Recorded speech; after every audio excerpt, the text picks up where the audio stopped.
Now see use of decimal fraction. Decimal fraction को हम कैसे इस्तेमाल कर सकते हैं।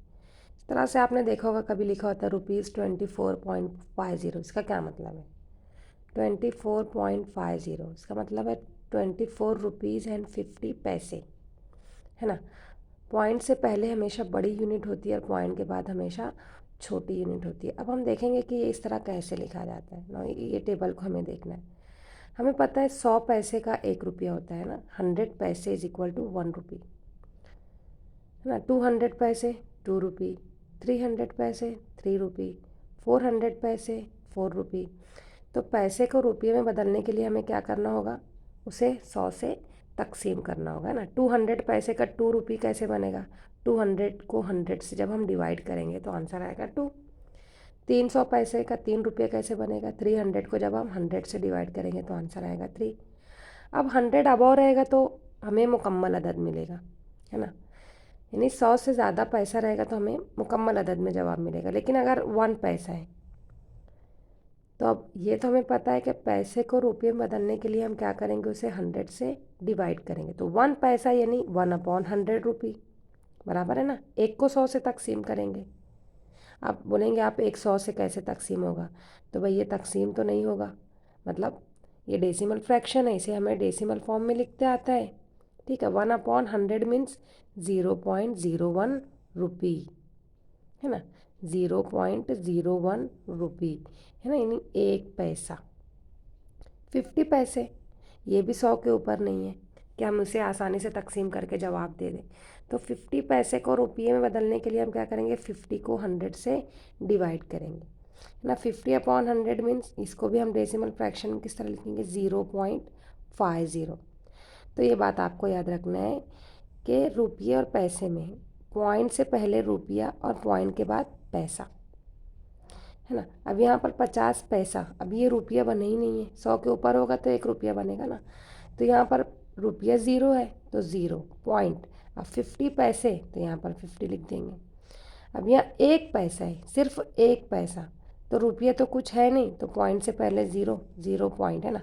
अब 1 पैसा है तो हम उसे 0.1 नहीं लिखेंगे, 0.01 लिखेंगे। ये बात याद रखना।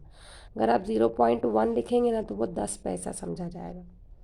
75 पैसे यानी 75/100 रुपी, है ना। इसको पैसे को रुपये में बदलना है तो 75 को 100 से डिवाइड करेंगे, रुपये बन जाएगा, मतलब 0.75 रुपी। यहाँ पर भी देखो अभी 75 पैसे हैं। अब ये रुपया 1 रुपये के बराबर हुआ ही नहीं है, तो रुपये की जगह 0 और पॉइंट के बाद हम 75 लिख देंगे। इसी तरह सेंटीमीटर और मीटर का भी होता है, जो कि 100 सेंटीमीटर का 1 मीटर होता है। तो यहाँ भी सेंटीमीटर को मीटर में कन्वर्ट करने के लिए हम 100 से डिवाइड करेंगे। बिल्कुल जिस तरह पैसे और रुपये का हिसाब है, इसी तरह सेंटीमीटर और मीटर का भी। तो 1 सेंटीमीटर को अगर मीटर में बदलना है तो 1 को हमें क्या करना होगा, 100 से डिवाइड। सो 1/100, है ना, मीटर बन गया ये। 1/100 मीन्स 0.01। डिनोमिनेटर में जितना 0 हो ऊपर राइट साइड से उतने डिजिट के बाद हमें पॉइंट लगाना है गिन के, 1 2, नहीं हो तो हमें डिजिट लाना है और 0 लाएंगे हम। 1 2 यहाँ हमने पॉइंट लगाया, फिर यहाँ 0 लिख। 25 सेंटीमीटर यानी 25/100 मीटर मीन्स 0.25 मीटर। 60 सेंटीमीटर यानी 60/100 मीटर मीन्स 0.60 मीटर। इसे 0.6 भी लिखा जा सकता है। समझ में आई बात? इस तरह भी लिखा रहेगा तो आप इसको क्या समझेंगे, 60 सेंटीमीटर समझेंगे, 6 सेंटीमीटर नहीं समझेंगे। अगर 6 सेंटीमीटर लिखना रहेगा तो वो लिखा रहेगा 0.06, है ना। 6 सेंटीमीटर अगर है तो वो मीटर में बदलने के बाद 0.06 हो जाएगा। इसी तरह अब रुपये को पैसे में बदलना है तो 1 रुपी मीन्स 100 पैसे, 5 रुपी मीन्स 500 पैसे, है ना। तो रुपये को पैसे में बदलने के लिए हम क्या करते हैं, ज़र्ब का अमल करते हैं। 0.50 रुपी, 0.50 पॉइंट से पहले 0 है, मतलब एक भी रुपया नहीं, और पॉइंट के बाद मैंने आपको बताया पैसा होता है, पॉइंट से पहले रुपया होता है, तो इसका मतलब सिर्फ क्या हो गया, 50 पैसे।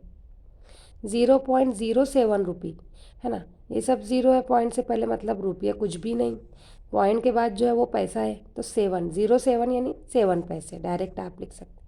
4.5 रुपये, 4.5 रुपये का मतलब होता है 4 रुपया और 5 पैसा नहीं, 50 पैसा। यहाँ पर आपको हर हालत में दो डिजिट लिखना है।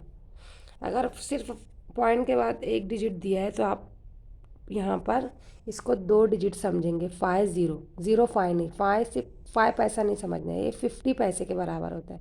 देखो 2.5 रुपये को इस तरह भी लिखा होता है 2.5, तो इसका मतलब ये नहीं कि 2 रुपये और 5 पैसा, 2 रुपये और 50 पैसा होता है इसका मतलब। 17.65 रुपीज़ यानी 17 रुपये और 65 पैसे। इसी तरह 1 metre is equal to 100 centimetre, 8 metre is equal to 800 centimetre, है ना। यहाँ उल्टा हो गया। 0.3 मीटर मतलब मीटर कुछ भी नहीं, पॉइंट से पहले मीटर और पॉइंट के बाद सेंटीमीटर। अब यहाँ पे 3 लिखा हुआ है, लेकिन आपको इसको 2 डिजिट करना है। क्यों? क्योंकि 1 मीटर में 100 सेंटीमीटर होते हैं, तो यहाँ हमें पॉइंट के बाद 2 डिजिट चाहिए।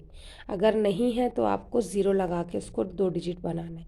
तो ये 3 नहीं है बल्कि ये 30 सेंटीमीटर है, ठीक है। 0.40 metre means 40 centimetre. 2.65 metre, point से पहले जो लिखा है वो मीटर है, पॉइंट के बाद जो लिखा है वो सेंटीमीटर है। 14.9 मीटर, पॉइंट से पहले मीटर है, पॉइंट के बाद एक ही डिजिट है, उसको आपको 2 बनाना है, वो 90 है। अगर वो 9 होता तो इस तरह लिखा होता 14.09 मीटर। अगर इस तरह लिखा होगा तो हम उसे लिखेंगे 14 मीटर एंड 9 सेंटीमीटर। लेकिन सिंपल अगर 9 लिखा है तो आपको उसे 90 समझना है।